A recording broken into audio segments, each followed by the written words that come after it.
প্রধানমন্ত্রী তারেক রহমানের সরাসরি হস্তক্ষেপে অপহৃত স্কুল ছাত্র আফফান সাঈদকে উদ্ধার করা হয়েছে। অপহরণের মাত্র ২ ঘন্টার মধ্যে রাজধানীর চামেলিবাগ ১৬ নম্বর বিল্ডিংয়ের ৭ তলা থেকে তাকে উদ্ধার করে ঢাকা মেট্রোপলিটন পুলিশ। স্বস্তি ফিরে আসে অপহৃতের পরিবারে। জানা যায়, ন্যাশনাল আইডিয়াল কলেজের ৯ম শ্রেণীর ছাত্র আফফান সাঈদ। তার বাবা সচিবালয়ের তথ্য মন্ত্রণালয়ের কর্মচারী খন্দকার শামীম। বিকেল ৩টার দিকে সাইকেল চালানোর জন্য বাসা থেকে বের হয় সাঈদ। তবে কিছু সময় পরে আফফানের ফোন থেকে তার পরিবারের কাছে ৫০,০০০ টাকা মুক্তিপণ চেয়ে ফোন আসে।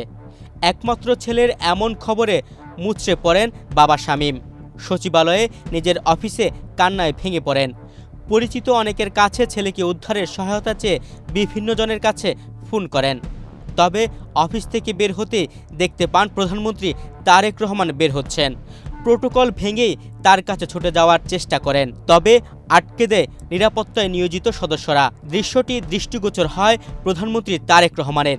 নিরাপত্তা কর্মীদের দিয়ে শামীম আহমেদকে কাছে ডেকে নেন তিনি। শামীমের কাছ থেকে বিষয়টি অবগত হওয়া মাত্রই যথাযথ কর্তৃপক্ষকে অবহিত করেন তিনি। নড়েচড়ে বসে ঢাকা মেট্রোপলিটন পুলিশ। ২ ঘন্টার মধ্যে অপহৃত স্কুল ছাত্র আফফান সাঈদকে চামেলিবাগের একটি ৭ তলা বিশিষ্ট নির্মাণাধীন ভবন থেকে উদ্ধার করে রমনা বিভাগের উপকমিশনার মাসুদ আলমের নেতৃত্বাধীন টিম। স্বস্তি ফিরে আসে ভুক্তভোগী পরিবারে। আফফানের বাবা খন্দকার শামীম বলেন, কৃতজ্ঞতা প্রকাশের ভাষা নেই আমার। প্রধানমন্ত্রীর হস্তক্ষেপ না হলে হয়তো আমার সন্তানকে এভাবে ফিরে পেতাম না। অপহরণকারীরা প্রথমে ৫০,০০০ টাকা দাবি করেছিল। কিছু সময় পর আমার শ্যালককে ফোন করে ৩০,০০০ টাকা দিতে বলে দ্রুত সময়ের মধ্যে। পুলিশ কিংবা কাউকে জানালে আফফানকে মেরে ফেলা হবে বলে জানায়। রমনা বিভাগের উপকমিশনার মাসুদ আলম বলেন, মানুষের নিরাপত্তা নিশ্চিত করাই আমাদের কাজ। প্রধানমন্ত্রী নিজে বিষয়টি তদারকি করেছেন। অল্প সময়ের মধ্যে অক্ষত অবস্থায় অপহৃত ছাত্রকে উদ্ধার করতে পারায় অনেক ভালো লাগছে।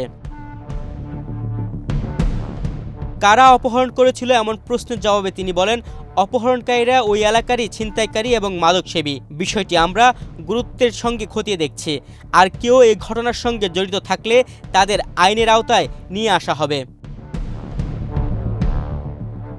তুহিন ভুইয়া, বাংলাদেশ প্রতিদিন।